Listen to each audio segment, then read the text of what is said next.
शेतकरी मित्रांनो, राम राम. खरीप 2022 व रब्बी 2022-23 मधील 80-110 मॉडेलनुसार राज्य शासनानं 110% जास्त ज्या शेतकऱ्यांचं नुकसान झालं होतं अशा शेतकऱ्यांना पीक विमा देण्याबाबतचा शासन निर्णय आणलेला आहे. तो शासन निर्णय आपल्याला सविस्तर बघायचा आहे की नेमक्या शेतकऱ्यांना वितरित केल्या जाणार आहे, कोणत्या कंपनीला वितरित केल्या जाणार आहे. तत्पूर्वी तुम्हाला एक विनंती आहे, तुम्ही जर आपल्या चॅनलवर नवीन असाल तर चॅनलला सबस्क्राईब करा, व्हिडिओला लाईक करा आणि जास्तीत जास्त बांधवांना ही माहिती शेअर करा. तर शेतकरी मित्रांनो, हा शासन निर्णय 30 मार्च 2026चा आहे. या शासन निर्णयाअंतर्गत आपण अगदी थोडक्यामध्ये नेमका शासन निर्णय काय आहे हे बघणार आहोत.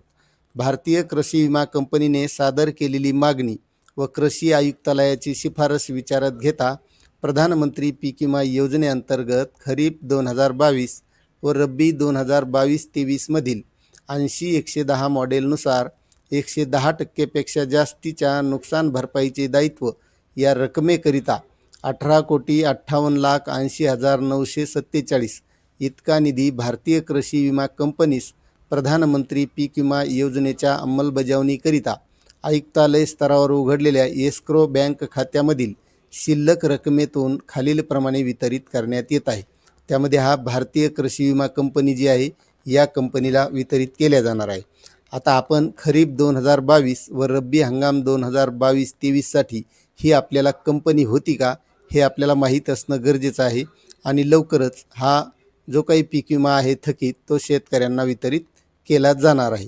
असा हा शासन निर्णय आहे. आपल्याला शासन निर्णय कसा वाटला नक्कीच कमेंट करा.